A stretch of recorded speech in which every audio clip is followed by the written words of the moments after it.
ਇਹ ਅੱਗੇ ਪਿੰਦੀ ਸੀ, ਹੁਣ ਹੁਣ ਮੈਨੂੰ ਤਾਂ ਲੱਗਦਾ ਆ। ਹਾਂਜੀ ਹਾਂਜੀ, ਤਾਂ ਹੀ ਸਾਹਮਣੇ ਬਿਲਕੁਲ ਸਾਹਮਣੇ ਮੂੰਹ ਦੇ। ਨਹੀਂ ਦੇਖੋ ਮੂੰਹ ਤੇ ਸੇਕ ਨਹੀਂ ਪੈ ਰਿਹਾ ਤੁਹਾਡੇ? ਹਾਂ ਪੈ ਰਿਹਾ ਹੈ, ਸਾਹਮਣੇ ਦਿੰਦਾ ਇਦਾਂ। ਅੱਛਾ, ਮਹਿਸੂਸ ਹੋ ਰਿਹਾ ਹੁਣ? ਰੋਸ਼ਨੀ ਆ ਰਹੀ ਅੱਖਾਂ ਦੇ ਵਿੱਚ? ਰੋਸ਼ਨਾਈ ਤਾਂ ਹੁੰਦੀ ਆ। ਅੱਛਾ ਯਾਰ, ਸਾਰੇ ਭਰਾ ਨਾ ਇੱਕ ਦੁਆ ਕਰੋ ਕਿ ਮਾਂ ਜੀ ਦੀਆਂ ਅੱਲਾਹ ਤਾਲਾ ਅੱਖਾਂ ਵਾਪਸ ਦੇ ਦੇ। ਮਾਂ ਜੀ ਨੂੰ ਪਹਿਲੇ ਦੇਖਦਾ ਹੁੰਦਾ ਸੀ ਤੇ ਬਾਅਦ ਦੇ ਵਿੱਚ ਨਾ ਅੱਲਾਹ ਤਾਲਾ ਦੀ ਮਰਜ਼ੀ ਅੱਖਾਂ ਵਾਪਸ ਲੈ ਲਈਆਂ। ਤੇ ਹੁਣ ਅਸੀਂ ਬੈਠੇ ਹੋਏ ਸੀ ਤੇ ਇਦਾਂ ਹੀ ਅਸੀਂ ਚੈੱਕ ਕਰ ਰਹੇ ਸੀ ਕਿ ਮਾਂ ਜੀ ਦੀ ਅੱਖਾਂ ਦੇ ਵਿੱਚ ਇੰਨਾ ਤੇਜ਼ ਰੋਸ਼ਨੀ ਪੈਂਦੀ ਹੈ ਜਾਂ ਨਹੀਂ ਪੈਂਦੀ।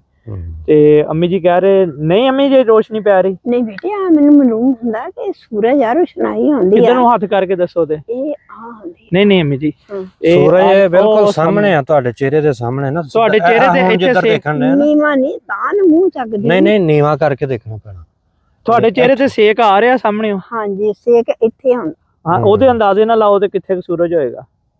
ਅੱਖਾਂ ਦੇ ਵਿੱਚ ਕੋਈ ਚਮਕ ਨਹੀਂ ਆ ਰਹੀ। ਹਾਂ ਇੱਥੇ ਬਿਲਕੁਲ ਜਿੱਧਰ ਦੇਖਣ ਦੇ ਨਾ ਤੁਸੀਂ ਹੁਣ ਇੱਥੇ। ਨਹੀਂ ਪੁੱਤ, ਸੂਰਜ ਚਮਕਦਾ ਨਹੀਂ ਦਿੰਦਾ, ਸਾਰੇ ਮੈਨੂੰ ਨਾ ਰੋਸ਼ਨਾਈ ਦਿੰਦੀ ਆ। ਆਪਣਾ ਹੱਥ ਵੀ ਸਾਹਮਣੇ ਨਜ਼ਰ ਆਇਆ। ਨਹੀਂ, ਅਸੀਂ ਸੂਰਜ ਵੱਲ ਨੂੰ ਦੇਖਦੇ ਆ ਨਾ, ਸਾਡੀ ਅੱਖਾਂ 'ਚ ਚਮਕ ਪੈਂਦੀ ਆ ਤੇ ਤੁਸੀਂ ਦੇਖਦੇ ਤੁਹਾਡੇ ਚਮਕ ਪੈਂਦੀ ਅੱਖਾਂ 'ਚ? ਨਹੀਂ ਪੁੱਤ, ਸਕੂਨ ਮਿਲਦਾ। ਅੱਛਾ ਯਾਰ, ਅਗਰ ਕੋਈ ਆਈਜ਼ ਸਪੈਸ਼ਲਿਸਟ ਹੈਗੇ, ਆਈ ਸਪੈਸ਼ਲਿਸਟ ਹੈਗੇ ਆ ਕੋਈ, ਅਗਰ ਡਾਕਟਰ ਜਾਂ ਦੋਸਤ, ਇਹ ਦੱਸੋ ਕਿ ਇਹਦੇ ਕੋਈ ਹੱਲ ਹੈ, ਕੋਈ ਮਤਲਬ ਇਹਦਾ ਇਲਾਜ ਹੈ? ਇੱਕ ਤੇ ਮਾਂ ਜੀ ਦੀਆਂ ਅੱਖਾਂ ਖਰਾਬ ਆ, ਥੋੜਾ ਜਿਹਾ ਨਾ ਡਿਪਰੈਸ਼ਨ ਦਾ ਵੀ ਸ਼ਿਕਾਰ ਰਹੇ ਆ। ਤੇ ਅਗਰ ਕੋਈ ਬੰਦਾ ਮਤਲਬ ਸਾਡਾ ਐਸਾ ਦੋਸਤ ਜਿਹੜਾ ਬਾਹਰ ਮੁਲਕ ਦੇ ਵਿੱਚ ਜਾਂ ਕਿਸੇ ਵੀ ਜਗ੍ਹਾ ਤੇ ਰਿਕਮੈਂਡ ਕਰੇਗਾ ਕਿ ਯਾਰ ਇੱਥੇ ਜਾ ਕੇ ਇਲਾਜ ਹੋ ਸਕਦਾ ਮਾਂ ਜੀ ਦਾ।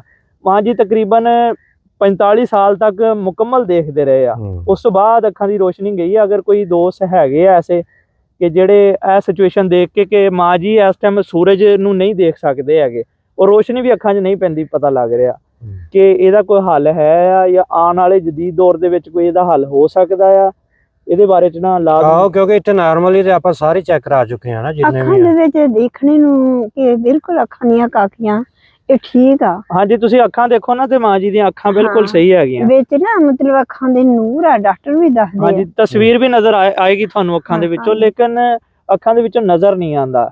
ਤੇ ਅਗਰ ਕੋਈ ਇਨਸਾਨ ਨਹੀਂ ਮੈਂ ਪਛਾਣ ਸਕਦੀ। ਜੀ ਜੀ, ਇਨਸਾਨ ਤੇ ਕੀ ਸੂਰਜ ਸਾਹਮਣੇ ਹੋਣਾ ਨਹੀਂ ਅੰਮੀ ਨੂੰ ਪਤਾ ਲੱਗਦਾ।